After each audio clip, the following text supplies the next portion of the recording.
ರಾಯರ ಭಕ್ತರು ನೋಡಲೇಬೇಕಾದ ಮಾಹಿತಿ ಇದು. ರಾಯರ ಅನುಗ್ರಹಕ್ಕೆ ಪಾತ್ರರಾಗಲಿಕ್ಕೆ ಫೆಬ್ರವರಿಯಲ್ಲಿ ಬರುವ ಈ 2 ದಿನಗಳು ಅತ್ಯದ್ಭುತವಾದ ದಿನಗಳು. ಅವು ಯಾವುವು ಗೊತ್ತಾ?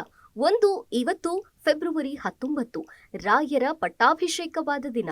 ರಾಯರು ಸರ್ವಜ್ಞ ಪೀಠವನ್ನೇರಿ ಜಗದ್ಗುರುಗಳಾಗಿ ಮೆರೆದು ಇಂದಿಗೆ 405 ವರ್ಷಗಳು ಪೂರೈಸಿದವು.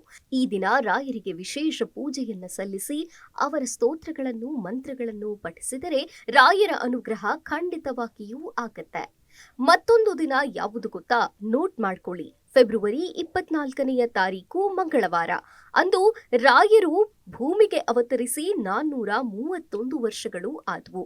ಅಂದ್ರೆ ಅವತ್ತೇ ರಾಯರ ವರ್ಧಂತಿ ಅಥವಾ ಜನ್ಮದಿನ ಅಂತ ಕರೆಯಲಾಗತ್ತೆ. ಮೂಲ ಅವತಾರದಲ್ಲಿ ಶಂಖುಕರ್ಣನಾಗಿ ಬ್ರಹ್ಮದೇವರ ಪೂಜೆಗೆ ಹೂಗಳನ್ನು ತಂದುಕೊಡುವ ಕಾಯಕದಲ್ಲಿ ನಿರತರಾಗಿದ್ದ ರಾಯರು ಮೊದಲ ಅವತಾರದಲ್ಲಿ ಪ್ರಹ್ಲಾದನಾಗಿ ಜನಿಸಿ ಸಾಕ್ಷಾತ್ ಮಹಾವಿಷ್ಣುವನ್ನೇ ಮತ್ತೊಂದು ಅವತಾರವೆತ್ತುವಂತೆ ಮಾಡಿ ನರಮೃಗರೂಪಿ ನರಸಿಂಹನನ್ನು ಭಕ್ತಿಯಿಂದ ಒಲಿಸಿಕೊಂಡು ಭಕ್ತಿಯ ಮಹತ್ವವನ್ನು ಜಗತ್ತಿಗೆ ಸಾರಿದರು.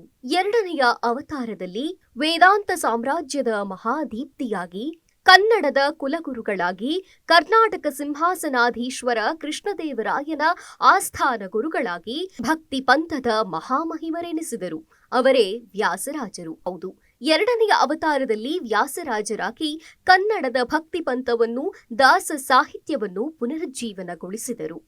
ಇನ್ನು 3ನೆಯ ಅವತಾರದಲ್ಲಿ ಕಲಿಯುಗ ಕಲ್ಪತರು ಕಾಮಧೇನುಗಳು ಮಂತ್ರಾಲಯದ ಪ್ರಭುಗಳು ಶ್ರೀ ಪರಮಪೂಜ್ಯ ಗುರು ರಾಘವೇಂದ್ರ ಸ್ವಾಮಿಗಳಾಗಿ ಅವತಾರವೆತ್ತಿದರು. ಅದೇ ಸುದಿನ ಫೆಬ್ರವರಿ 24ರಂದು ಬರುವ ರಾಯರ 431ನೇ ವರ್ಧಂತಿ ಮಹೋತ್ಸವ.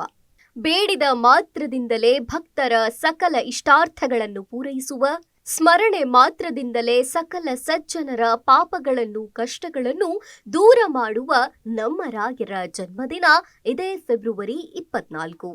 ರಾಯರ ಭಕ್ತಿಗೆ ಅನುಗ್ರಹಕ್ಕೆ ಪಾತ್ರರಾಗಲು ಇದು ಅತ್ಯಂತ ಸುದಿನ. ಈ ದಿನ ವಿಶೇಷವಾಗಿ ರಾಯರ ಪೂಜೆಯನ್ನು ಮಾಡಬೇಕು.